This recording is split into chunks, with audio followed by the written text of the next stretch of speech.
The following is an Operation Podcast production.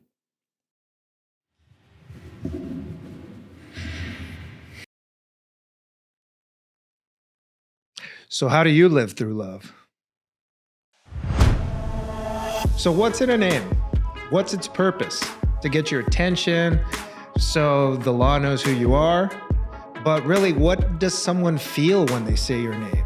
I think that's the most important thing. Have you ever said, hey, so-and-so's coming to the party, and you were like, you got this uneasy feeling? Or maybe so-and-so's coming, you're like, oh my God, I love that person. I can't wait to see them and hug them. So I had the opportunity to have Cedric the Entertainer on the show, and he brought in the importance of your name, how you show up, how you make people feel. Check it out. Really want to put light into the world, you want to be a good person, you want to be a good citizen, you literally intentionally walk out of your house with the idea that I'm here to do some good today, right? I'm good. I think that's really the way that you live through love, because you understand there's a lot of strife in the world. It's a lot of people dealing with, heavy issues.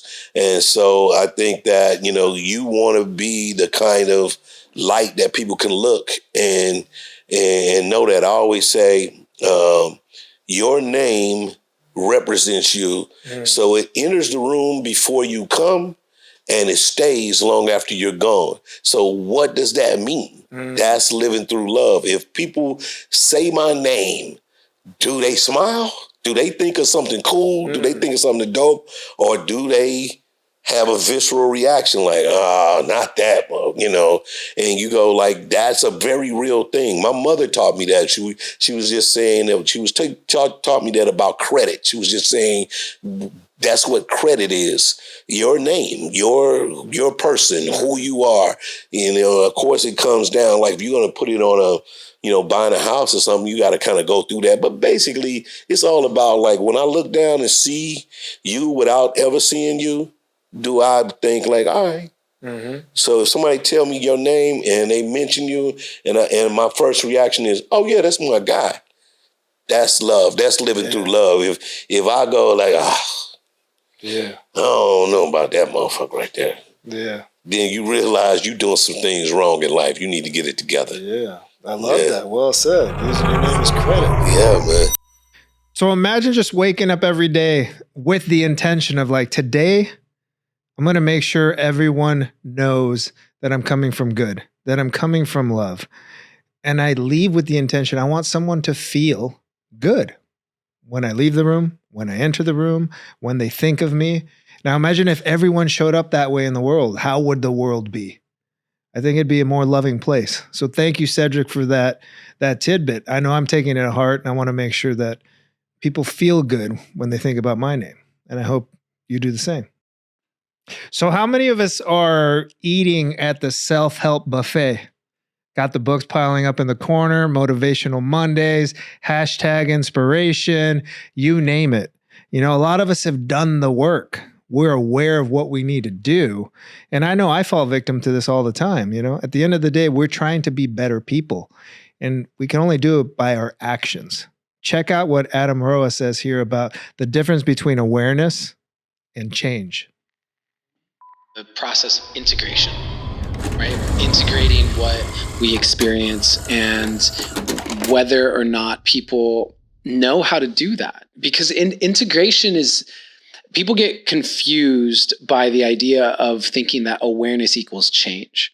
But awareness is not change. You become aware, that's why I have intimacy issues, because my mom and dad never actually said I love you, and I never saw romantic engagement between my parents. So I associate love with acts of service, but not actual physical affection. And like, you start to have that awareness, but just because you're aware of it doesn't mean anything's changed.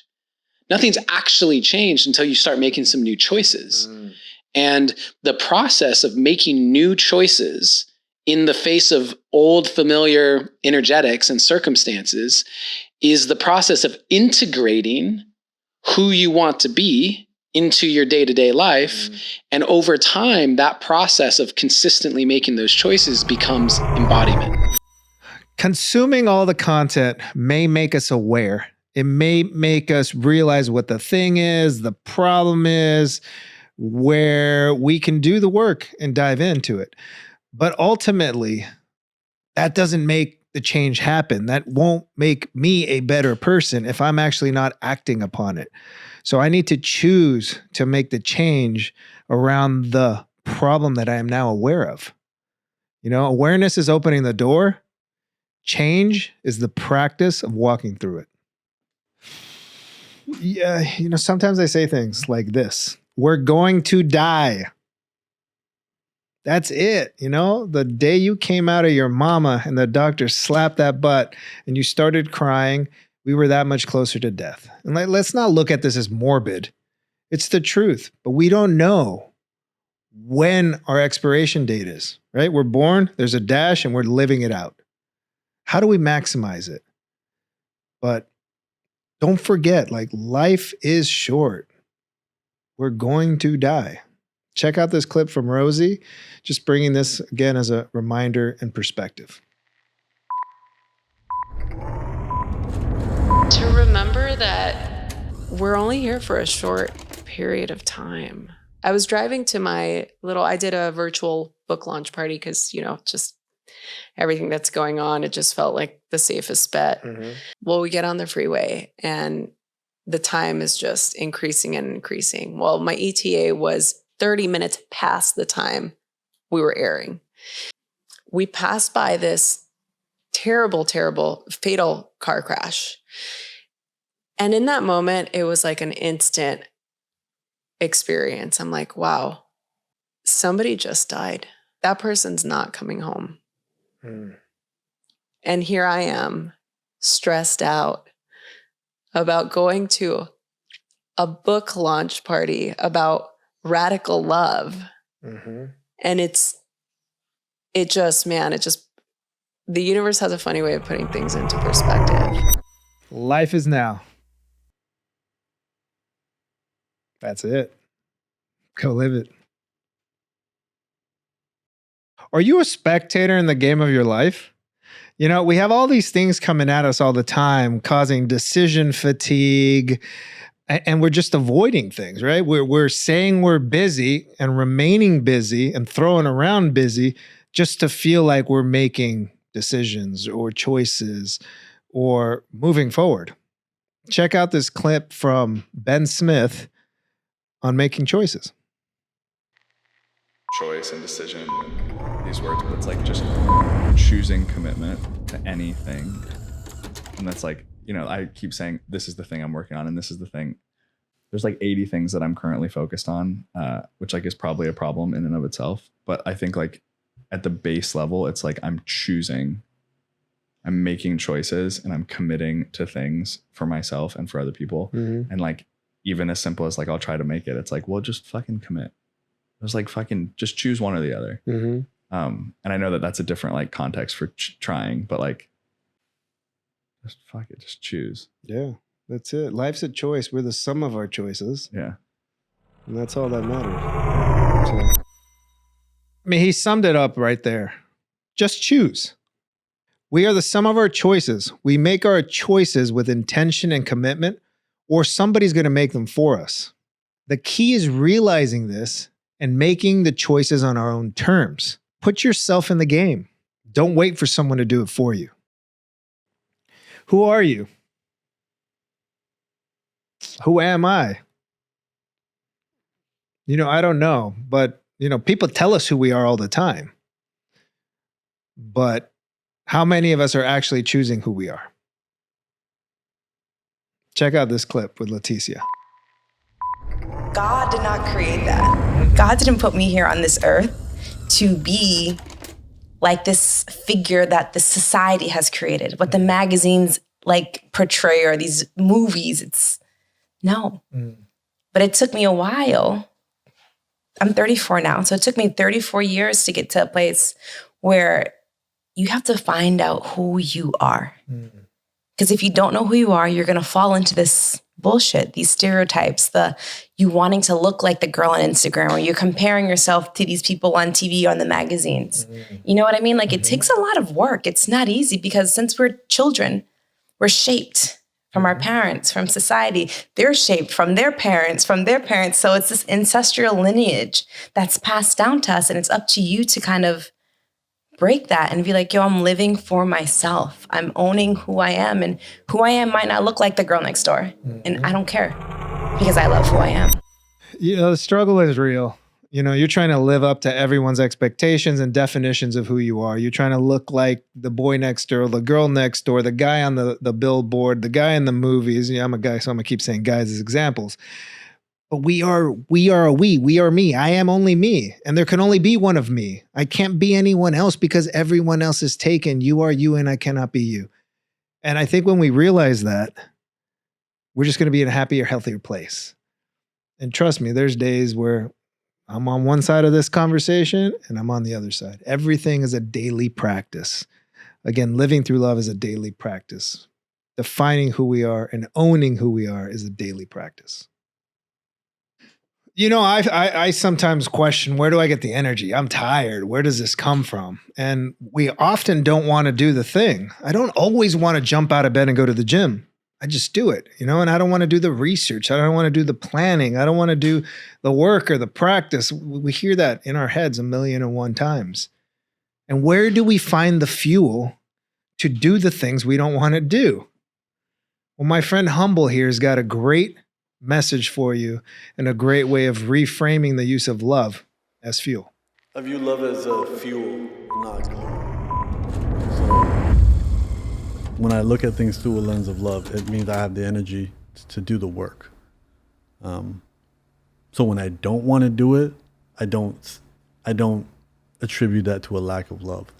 If I don't want to get up in the morning and work out, that doesn't mean I don't love it. If I don't want to get up and write, that doesn't mean there's a lack of love. And I think oftentimes we associate the love with keeping things together.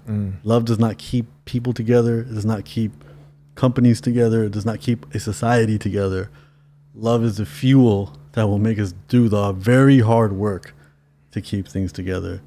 And that is a perpetual journey. Yeah. That's infinite. That's not you achieve it and you're done. And again, we see this in the films. The guy gets the girl at the end, they live happily ever after. There is no happily ever after. There's a day after.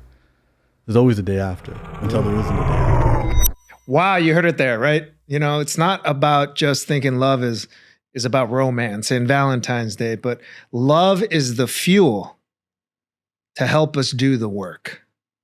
That's it. It's simple. Love is the glue. Love is a verb. Use love as that and move forward through the world with that. Take that as energy. I know it helps me get through the day. Choices. Look, a lot of us are not doing what we love. We're most likely doing what someone told us to do. And honestly, the consequences of those actions can be debilitating. And I know from experience. I was waking up and thinking, like, why am I depressed? Why am I angry? I was questioning everything. I didn't want to get out of bed. And I see so many of us, some of my friends, my colleagues, just people I come across on the streets, walking around with that same energy. Just bitter, just hoping it's the weekend already, you know? And I'm just thinking, maybe are we just all walking around pissed off at the choices that we made or had made for us? So what can we actually do about this? And the way I relate to this is, in the world, they say, go to college, go get a degree, go become, when I grew up, be a doctor and a lawyer and go to corporate America. No one ever said, go be an artist. I've always been an artist. But not until I decided to click and go down that path, I was miserable. I was depressed. I'm like questioning everything. I'm healthy. I live in LA. I'm successful. Why am I feeling all these things? And the minute I started doing life for me, that's when it started clicking. Yeah. Let's not even talk about the art, what it is. It's I am doing life for me. This is my life. I was given this opportunity. Let's go forward. Yeah. Simply ask yourself this question. Who are you living life for? It's your life. Get after it. Are you playing life to win or to not lose? Really think about that question. And how does it apply to you? Check out this clip from Johan. That's one of the things that we will do naturally. We will choose the route of least resistance instead of choose to look foolish for a season in order to acquire the thing that you want. If you want to get better, sometimes you may not look that great along the way. Mm-hmm. Plus, there's that quote, you miss 100% of the shots you don't take. So technically, he's already missed them all. He's already missing, exactly. And because again, and here's the thing, he's in the NBA. You're at the top. Right? To think about, here's a guy who made it to the most elite platform as a basketball player, and yet there's these mindset traps that he's not aware of. And I see it in athletes all the time where they're actually no longer playing to win, if we use another catchphrase, because they're playing to not lose. And that is low-level performance. So, through some of the conversations that I have with my athletes as well as other folks, it's helping them to get clear with this. There's two very different ways to play the game. And are you playing to win? Because sometimes when you play to win, you will miss the mark. If you're playing to not lose, sure, you may not lose, but you also don't get the thing that you say that you want. And to add someone to that as an example, Kobe Bryant played to win. All the time. Which is why people are like, oh, you're selfish. Oh, you missed this many shots. Oh, yeah, but you don't score 82 points in the game if you don't play to win. 100%.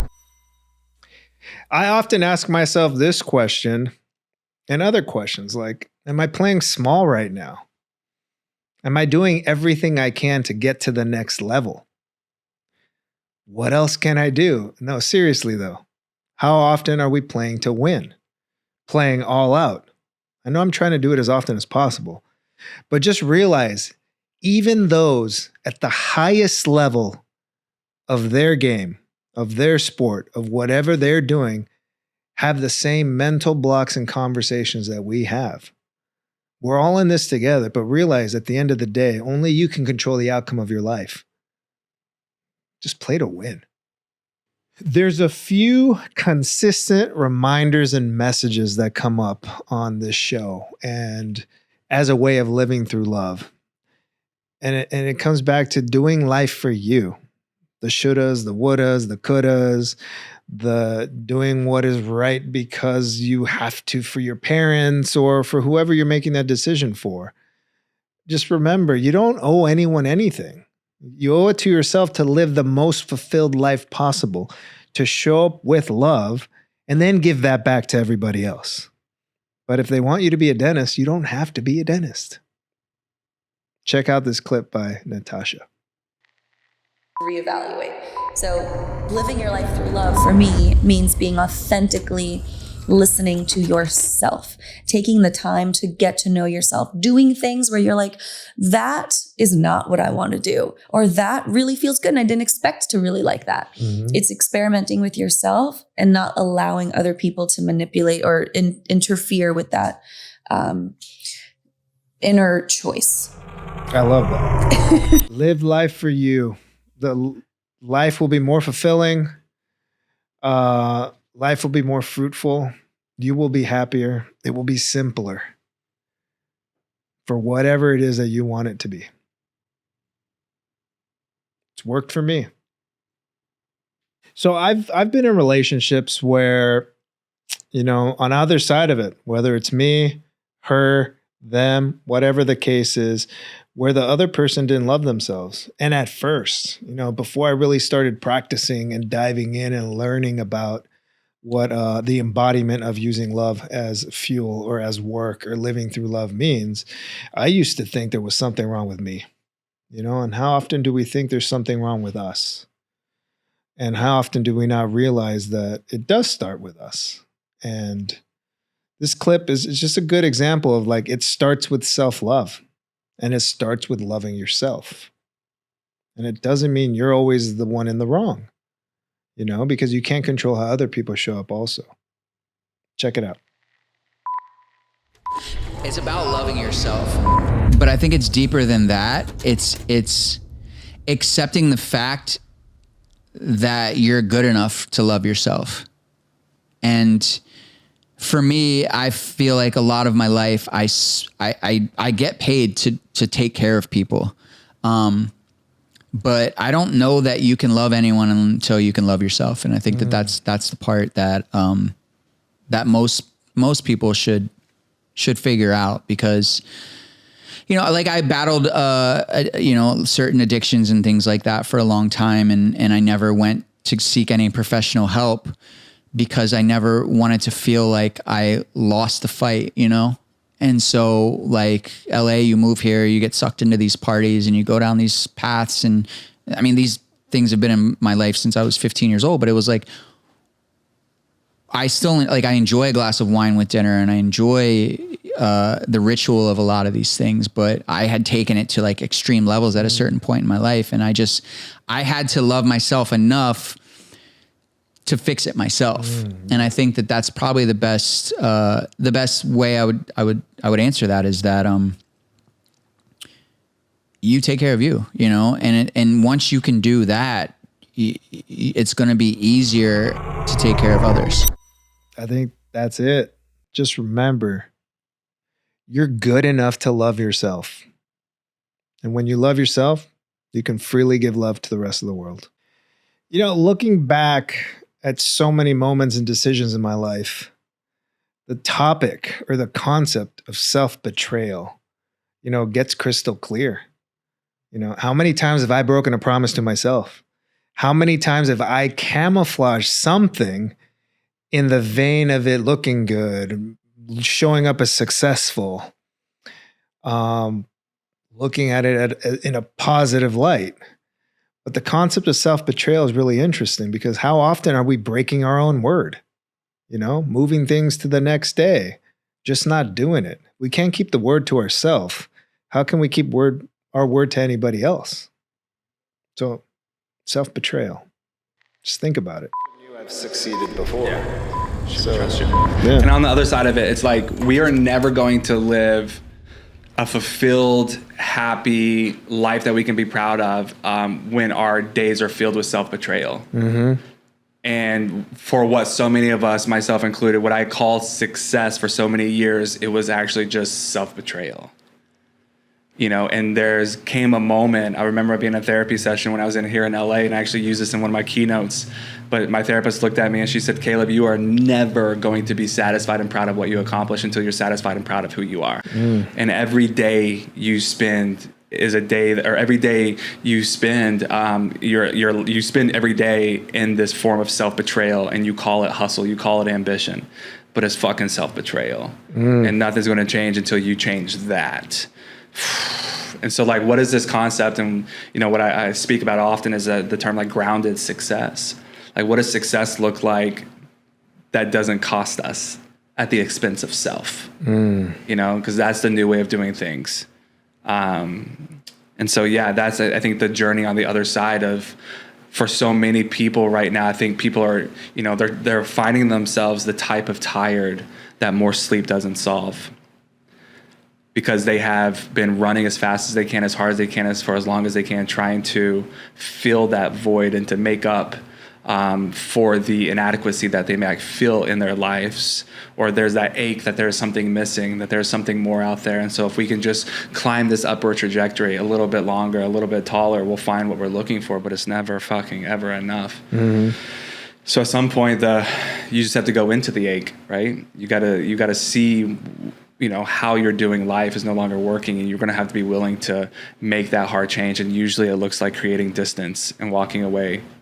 And so, yeah, I don't know. I hope more people find the courage to say yes to that. So having this conversation with Caleb just really triggered this inside of me. You know, it's true. Like, how often are we betraying ourselves?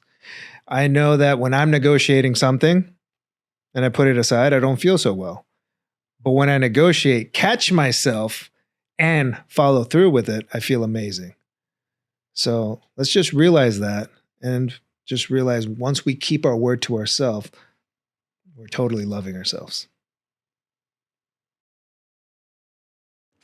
So this one here's, you know, mostly I'm speaking to the men, right? We're the ones that tend to hide our emotions and shove them down, you know, for whatever reason. I know growing up, In Latin culture, in past relationships, right? I've had girlfriends telling me like, lock it up.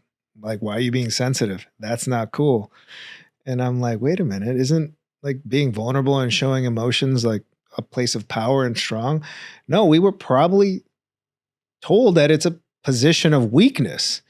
You know, we're out in public or we're watching a show and we're just locking these emotions down. We feel all this pain welling up in our throats. I know that's where I feel it. Maybe our stomachs get upset. Maybe we get a headache, whatever the case is. But, you know, it doesn't mean go in the corner and start like bawling, but like, let's work through this. Let's change the conversation around the shame and around the guilt of showing and sharing our emotions and expressing it as men.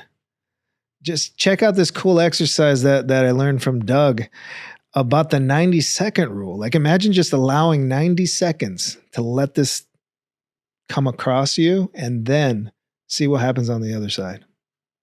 What can you do to get out of that feeling? Yeah. One thing that I love is a tool called the 90-second rule.